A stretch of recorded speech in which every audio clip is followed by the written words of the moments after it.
Perjalanan menuju desa Mekarjaya, sebuah kampung terpencil yang hanya bisa dijangkau dengan perahu kecil. Terasa melelahkan, tapi juga mendebarkan. Aku adalah bagian dari tim bakti sosial kesehatan yang terdiri dari 10 orang. Kami datang untuk membantu warga desa, memperbaiki fasilitas umum, dan memberikan penyuluhan kesehatan sesuai rencana. Kami semua tinggal di rame-rame warga agar lebih dekat dengan kehidupan mereka.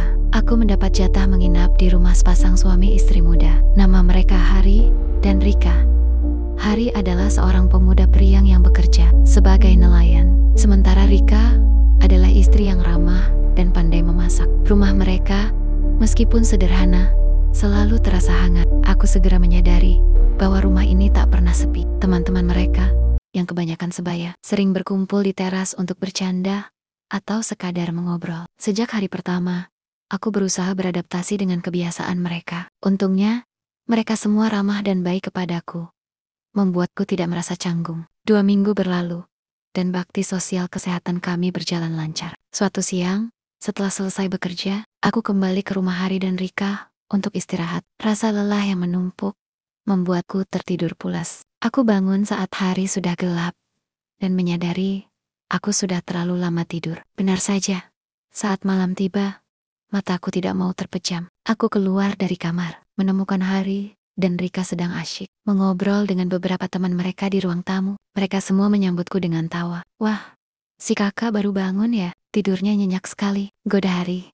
Aku hanya tersenyum, lalu ikut bergabung dalam obrolan mereka. Waktu terasa cepat berlalu. Obrolan kami dipenuhi dengan cerita lucu, candaan, dan sesekali membahas kegiatan kami di desa. Tepat saat jam sudah menunjukkan tengah malam, satu persatu teman mereka mulai berpamitan untuk pulang. Aku mengira malam akan kembali sunyi seperti biasanya. Namun, tidak lama setelah semuanya pergi, aku mendengar suara langkah kaki dari teras belakang. Aku kira itu hanyalah suara kucing atau hewan lain. Tapi kemudian, aku mendengar bisik-bisik, disusul tawa cekikikan yang familiar. Itu suara siapa? Tanyaku pada Rika yang sedang merapikan cangkir. Rika hanya tersenyum. Ah, itu anak-anak saja, Kak. Mereka memang sering begitu, jawabnya, tanpa menjelaskan lebih lanjut. Aku kembali ke kamar, namun rasa penasaran mengganggu. Aku mencoba untuk tidur, tetapi tidak bisa. Aku memutuskan untuk keluar lagi dan menonton televisi di ruang tamu. Saat itulah aku mendengar suara-suara lain dari teras. Suara langkah kaki yang ramai, bisik-bisik, dan tawa cekikikan. Aku kira mereka sudah pulang ke rumah masing-masing. Itu siapa ya, Rika? Tanyaku lagi saat melihat Rika berjalan ke dapur. Sudah, Kak, jangan dipikirkan. Tidur saja, jawab Rika. Kali ini dengan nada yang sedikit aneh. Rasa penasaran semakin kuat. Suara-suara itu semakin riuh. Tapi kemudian, semuanya hening. Tiba-tiba sepi. Tidak ada lagi suara bisik-bisik atau tawa cekikikan. Aku merasa aneh. Kemana mereka?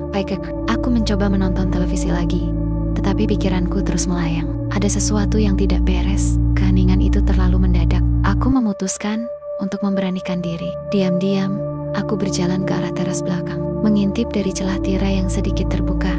Di bawah remang-remang lampu, aku melihat Hari dan Rika berdiri di tengah lingkaran lilin yang menyala. Di hadapan mereka, duduk 8 orang temannya yang tidak lagi tertawa. Wajah mereka pucat basi, tatapan mata mereka kosong. Aku terkesiap, hampir berteriak. Aku tidak mengerti apa yang terjadi. Aku tidak tahu apakah ini bagian dari kebiasaan mereka atau sesuatu yang lebih mengerikan. Aku kembali ke ruang tamu, mencoba menenangkan diriku. Apa yang baru saja kulihat? Mengapa teman-teman mereka terlihat seperti itu? Pertanyaan-pertanyaan itu terus berputar di kepalaku. Aku tidak bisa lagi tidur. Malam itu, untuk pertama kalinya sejak aku tiba di desa itu, aku merasa ketakutan. Rasa penasaran mengalahkan rasa takut. Aku tahu, aku tidak seharusnya mengintip, tapi ada sesuatu yang mendesakku untuk mencari tahu. Diam-diam, aku kembali berjalan ke teras belakang. Jantungku berdebar kencang. Aku menyingkap sedikit tirai yang sama dan mengintip lagi. Pemandangan yang kulihat membuatku menahan napas. Mereka semua, Hari, Rika, dan teman-teman mereka, sedang membuka baju. Ada 2 wanita muda selain Rika, dan 4 pria muda selain Hari.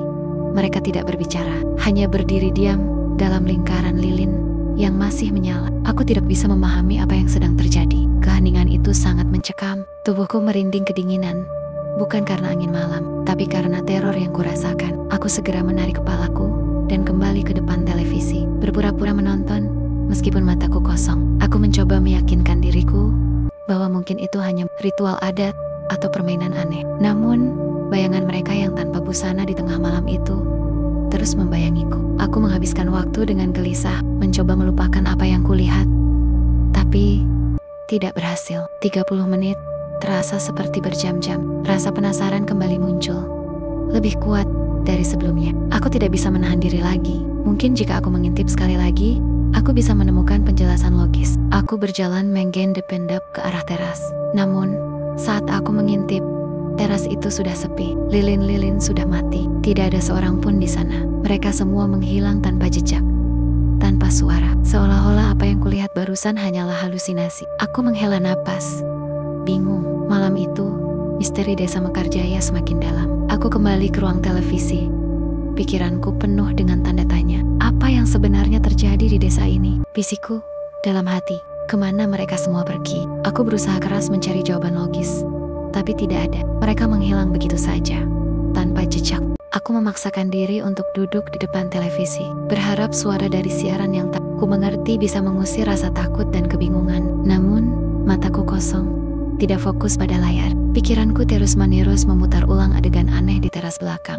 30 menit berlalu dalam ketegangan. Tiba-tiba, telingaku menangkap suara, bukan dari luar, melainkan dari kamar sebelah. Kamar Hari dan Rika yang berbatasan langsung dengan ruang televisi. Suara bisik-bisik pelan, disusul tawa cekikikan samar. Jantungku melonjak kaget. Tidak mungkin.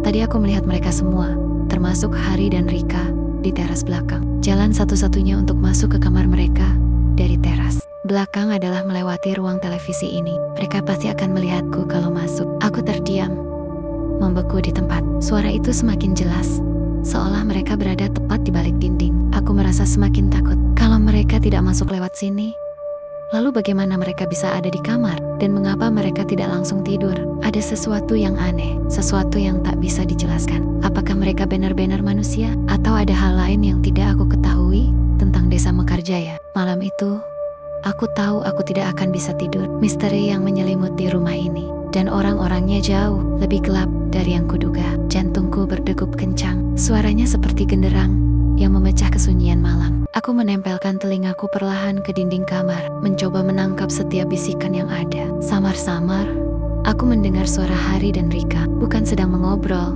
tapi seperti membaca sesuatu dengan nada monoton. Suara itu begitu pelan, nyaris tak terdengar, namun terasa mencekam. Aku tidak bisa membedakan kata-katanya. Rasa takutku bercampur dengan rasa penasaran yang tak terkendali. Aku kembali ke ruang tamu.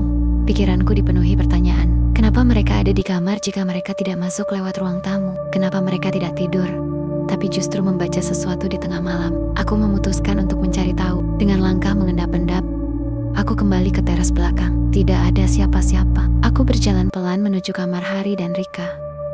Pintu kamar itu sedikit terbuka. Aku mengintip dari celah kecil itu. Di dalam, Hari dan Rika duduk bersila di lantai, di tengah lingkaran lilin yang sama seperti yang kulihat di teras. Di hadapan mereka, ada sebuah buku tua yang terbuka. Mereka sedang membaca buku itu. Namun, yang membuatku kaget adalah buku itu tidak terisi tulisan, melainkan gambar-gambar aneh yang tidak aku mengerti. Di tengah kebingunganku, aku mendengar langkah kaki dari belakangku. Jantungku hampir copot. Aku membalikan badan dengan cepat. Di sana, berdiri 8 orang teman Hari dan Rika yang kulihat tadi. Mereka semua sudah berpakaian lengkap, namun wajah mereka pucat dan tatapannya kosong, persis seperti yang kulihat sebelumnya. "Kakak, kenapa belum tidur?" tanya salah satu dari mereka. Suaranya datar, tanpa emosi. Aku tidak bisa menjawab. Mulutku terkunci. Tiba-tiba, Hari dan Rika keluar dari kamar. Mereka tersenyum ramah, seolah tidak ada yang aneh terjadi. "Maaf ya kak, kami berisik. Habis ini, kami tidur," kata Hari. Malam itu, jam 2 dini hari, aku masih belum bisa tidur. Peristiwa aneh di teras belakang dan bisik-bisik dari kamar Hari dan Rika terus berputar di kepalaku. Aku memejamkan mata erat-erat, berharap bisa terlelap dan mengakhiri malam mengerikan ini. Namun, ketenangan tak kunjung datang. Tiba-tiba, lampu di kamarku mulai meredup sendiri. Lalu terang kembali berulang kali. Jantungku berdebar semakin kencang. Aku duduk tegak di ranjang, menatap sekeliling kamar yang kini terasa begitu gelap dan mencekam. Dan kemudian, mataku menangkap sesuatu di pojok kamarku. Sebuah sosok hitam besar berdiri di sana, nyaris tak terlihat dalam kegelapan. Dua mata merah menyala menatap lurus ke arahku, seolah mengunci pandanganku. Darahku seolah membeku. Aku ingin berteriak, tapi suaraku tertahan di tenggorokan. Sosok itu mulai mendekatiku. Pelan-pelan, langkahnya tanpa suara. Aku bisa mendengar geraman rendah yang keluar dari sosok itu, memenuhi keheningan kamar. Aku mencoba beringsut mundur, tapi ranjang membatasi gerakku. Rasa dingin menjalar ke seluruh tubuhku. Dalam sekejap, sosok itu sudah ada di depanku. Tangan besar dan dingin mencekik leherku. Napasku tercekat. Aku meronta, berusaha melepaskan cekikannya. Namun cengkeramannya begitu kuat. Paru-paruku terasa terbakar. Kepalaku pusing. Aku mencoba berteriak, tapi hanya suara serak yang keluar. Ketakutan luar biasa memenuhi diriku. Aku mengerahkan seluruh sisa tenagaku, memohon pada Tuhan untuk satu kesempatan terakhir. Dengan sisa kekuatan terakhirku, aku berteriak sekeras-kerasnya, mengeluarkan semua ketakutan yang kupendam. Bersamaan dengan teriakanku, lampu kamar tiba-tiba menyala terang. Sosok hitam itu lenyap seketika, seolah hanya bayangan. Aku terbaring di ranjang. Jantungku serasa mau copot. Keringat dingin bercucuran di sekujur tubuhku. Napasku tersengal-sengal. Aku terdiam, masih berusaha mencerna apa yang baru saja terjadi. Kebingungan dan ketakutan bercampur aduk. Apakah aku hanya bermimpi? Atau apakah ini nyata? Pertanyaan-pertanyaan itu memenuhi kepalaku. Desa Mekarjaya, yang awalnya tampak damai, kini menjelma menjadi tempat penuh misteri dan teror yang tak bisa aku jelaskan. Aku tahu satu hal, aku tidak bisa tinggal di sini lebih lama lagi. Keesokan harinya, mataku terasa berat dan tubuhku masih gemetar. Aku tidak bisa tidur sama sekali. Setelah kejadian semalam, di pagi yang cerah itu, aku melihat Rendi, salah satu teman Hari dan Rika yang agak dekat denganku, sedang duduk sendirian di teras. Inilah kesempatanku untuk mencari tahu. Aku memberanikan diri mendekati Rendi. Rendi, sapaku pelan. Aku mau tanya sesuatu. Rendi menatapku, matanya memancarkan kelelahan yang sama seperti yang kurasakan. Aku menceritakan semua kejadian aneh yang kulihat dan kualami semalam. Mulai dari lilin, bisik, hingga penampakan mengerikan di kamarku. Rendi terdiam, wajahnya berubah tegang. Janji dulu, Kak. Jangan pernah cerita ke siapapun, apalagi di sini, bisik Rendi. Suaranya sangat pelan. Aku mengangguk cepat. Aku bisa melihat keraguan di matanya, tapi akhirnya ia mulai bercerita. Kami terikat janji dengan makhluk halus. Rendi memulai ceritanya, suaranya bergetar. Ada sepasang genderuwo, laki-laki dan perempuan, yang mendiami desa ini. Aku terkesiap, tidak bisa berkata-kata. Mereka berjanji memberi kami keabadian dan awet muda, lanjut Rendi. Sebagai gantinya, setiap malam Jumat Kliwon, kami harus melayani mereka berhubungan badan, ramai-ramai bersama teman-teman kami. Penjelasan Rendi membuatku merinding. Aku akhirnya mengerti mengapa aku melihat mereka semua tanpa busana di teras belakang. Itu bukan ritual biasa, tapi sebuah ritual yang mengerikan. Aku juga mulai mengerti mengapa teman-teman mereka terlihat memiliki wajah yang sama, sekali tidak menua. Kami semua awet muda, Kak, Rendi melanjutkan. Ia mengeluarkan dompetnya dan menunjukkan KTP-nya. Aku melihat dengan mata kepala sendiri. Tanggal lahirnya menunjukkan usianya sudah 45 tahun. Namun, wajah Rendi tampak seperti pemuda berusia sekitar 25 atau 30 tahunan. Rendi juga menunjuk ke arah teman temonnya yang lain, yang sedang duduk di bangku teras. Itu Hari, umurnya sudah hampir ke 40, Rika juga. Yang lain, ada yang sudah hampir 55 tahun. Tapi lihat, wajah mereka seperti kita yang masih muda, kan? Kebenaran yang mengejutkan itu membuatku terdiam. Aku melihat ke arah mereka, wajah-wajah yang ramah itu kini tampak mengerikan di mataku. Kehangatan yang kurasakan selama ini ternyata dibayar dengan tumbal yang begitu mahal. Mereka semua terjebak dalam sebuah perjanjian yang mengerikan. Aku hanya bisa mengangguk, tidak bisa berkata-kata. Pikiranku dipenuhi dengan rasa takut, ngeri, dan kasihan. Aku sadar, aku harus segera pergi dari desa ini.